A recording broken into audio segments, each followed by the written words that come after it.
اللہ اکبر.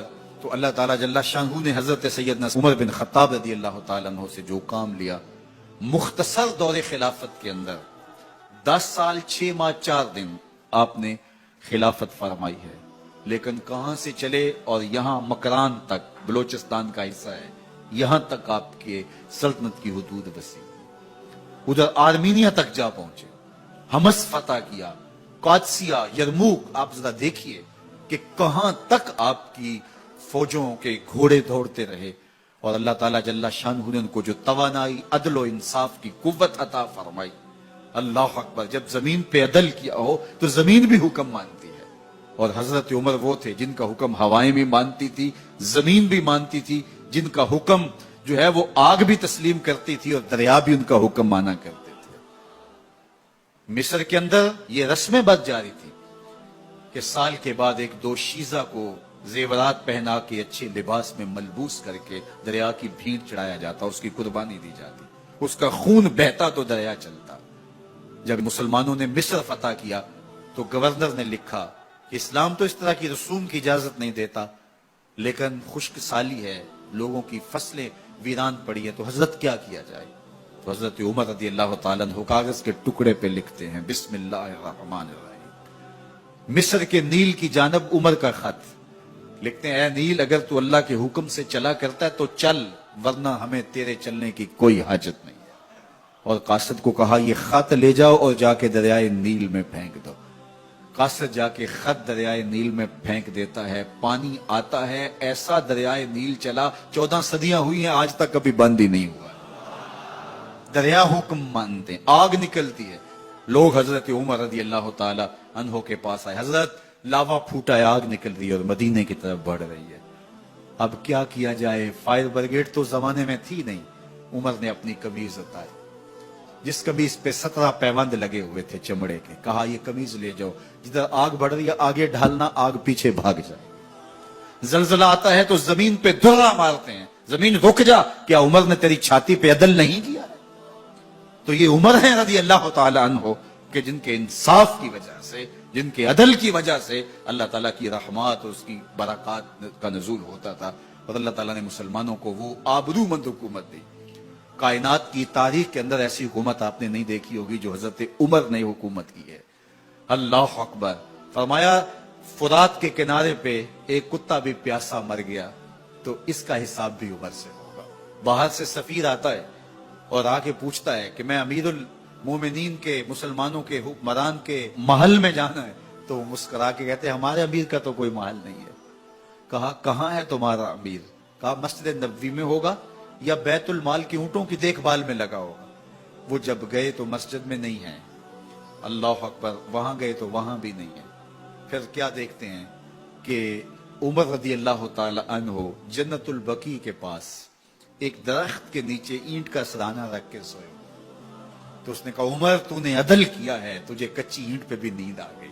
ہمارے حکمرانوں نے انصاف نہیں کیا اور وہ بند اور محفوظ کمروں کے اندر بھی سکون اور چین کی نیند نہیں سو سکتے. حضرت سیدنا عمر رضی اللہ تعالیٰ عنہ نے اس طرح ان امور سلطنت نبھائے. آپ دن کو لوگوں کی دیکھ بھالی کرتے، لوگوں کی ضروریات سنتے سمجھتے، اور جب رات پڑتی لوگ سو جاتے عمر مدینے کی گلیوں میں پہرا دیتے. کائنات نے کوئی ایسا بھی حکمران دیکھا ہوگا؟ اللہ اکبر. وہ مجاہد جو مختلف محاذات پہ گئے ہوئے ہوتے ان کے گھروں کی دیکھ بھالی کرتے، ان کی ضروریات کا خیال رکھتے، ان کی آبرو کا پہرا دیتے. راتوں کی تنہائیوں کے اندر حضرت عمر اٹھتے اور جا کے گشت کرتے، چکر لگاتے، دیکھتے کوئی آنکھ پر نم نہ ہو، مفلسی کا کسی گھر میں ماتم نہ ہو. ایک یہودی کا اور ایک منافق کا جھگڑا ہو گیا کسی معاملے میں، ماجرے میں. تو وہ حضور کے پاس مقدمہ لے کے آئے. حضور علیہ السلام نے سنا وہ یہودی حق پہ تھا، رسول کریم نے اس کے حق میں فیصلہ دیا کہ تو سچا ہے، تیرے حق میں فیصلہ ہے.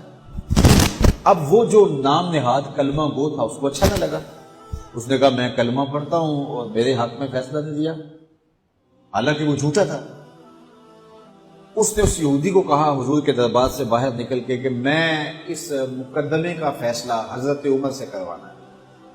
اس کے ذہن میں یہ تھا کہ حضرت عمر کفار کے بارے میں بڑے سخت ہیں، اور جب سنیں گے کہ میں مسلمان ہوں اور یہ یہودی ہے تو یہ کافی ہوگا ان کے لیے، اور وہ میرے حق میں فیصلہ دے دیں گے۔ وہ اس یہودی نے کہا ٹھیک ہے مجھے مقبول ہے۔ تو جو سچا آدمی ہوتا اسے ٹینشن کوئی نہیں ہوتی، وہ کہتا ٹھیک ہے اس عدالت میں چلے جاؤ۔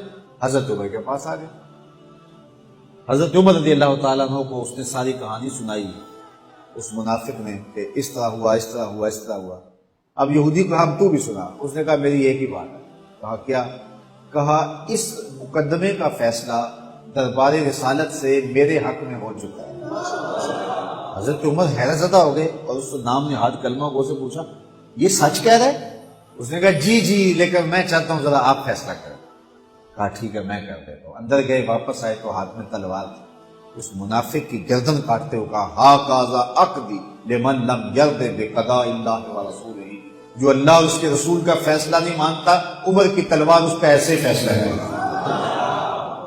شور مچ گیا کہ عمر نے ماوراء عدالت قتل کر دیا۔ آج تک کہا جاتا ہے کہ جی قانون کو ہاتھ میں لے لیا۔ تو عمر نے قتل کر دیا، باقاعدہ اس کے رشتہ دار اعزاء و اقربا وہ حضور کی خدمت میں احتجاجی جلوس لے کر آئے کہ عمر نے ایک مومن کو قتل کر دیا ہے۔ حضور نے فرمایا بلاؤ عمر کو، بات پوچھ لیتے ہیں کیا ہوا۔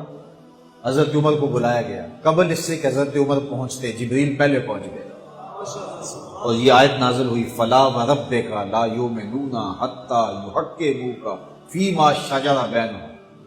اللہ اکبر۔ اے محبوب مجھے تیرے رب کی قسم، اے محبوب مجھے تیرے رب کی قسم۔ اللہ اکبر۔ یہ نہیں کہا کہ مجھے زمین و آسمان کے رب کی قسم، مجھے عرش کے رب کی قسم، مجھے کعبے کے رب کی قسم، یہ بھی نہیں کہا مجھے میری قسم، کہا مجھے تیرا ہونے کی قسم۔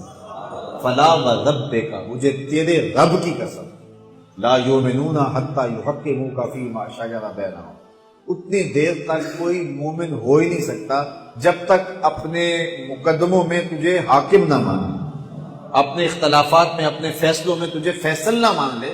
ثم لا یجدوا فی انفسہم حرجا مما قضیت، اور جو آپ محبوب فیصلہ کریں اس کے بارے میں دل میں کوئی میل بھی نہ رکھیں۔